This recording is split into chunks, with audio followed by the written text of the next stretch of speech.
What's one of the biggest challenges or some of the biggest challenges you see facing not just academics maybe, but also community colleges in general?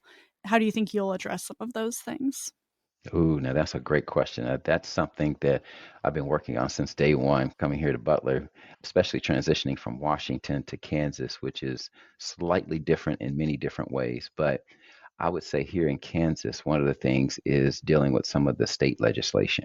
We have several initiatives that are coming through that might affect us, we'll say, at our funding levels to a large degree, in which we're trying to stay abreast of all of the information in the current discussions as well, to so that we can prepare ourselves just in case. And if some of these initiatives get, we'll say, pushed through, for instance, there's one called the First 15, which means that any high school student can get their first 15 credits free. And the legislation wants us to have it totally free.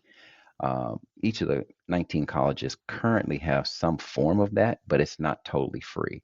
They'll give you tuition free, but then you have the student fees and the books, et cetera, that the students have to pay for. This legislation wants it all to be free. So there's no cost to the books, no student fees added on there, and free tuition. And we all know that nothing in life is free. It always has some type of cost. So as we prepare for that, we're trying to figure out if this is going to be a mandate or not, one. And then two, if it's going to be unfunded or some type of funds associated with it. So we have to be prepared either way that goes. And as far as we're looking at it, is we're trying to figure out the best way so that the college isn't hurt from this adventure, if you want to call it that, but also still be able to be prosperous in there. And yes, the enrollment is starting to, like I mentioned earlier, starting to come back up.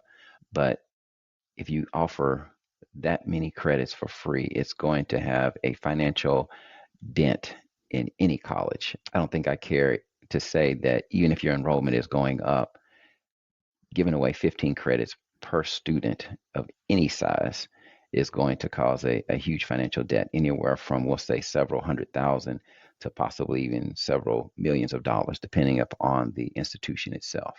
And that's one of the things that we have to address. And we're still working on a plan to try to curb that if that comes into play here in this upcoming year.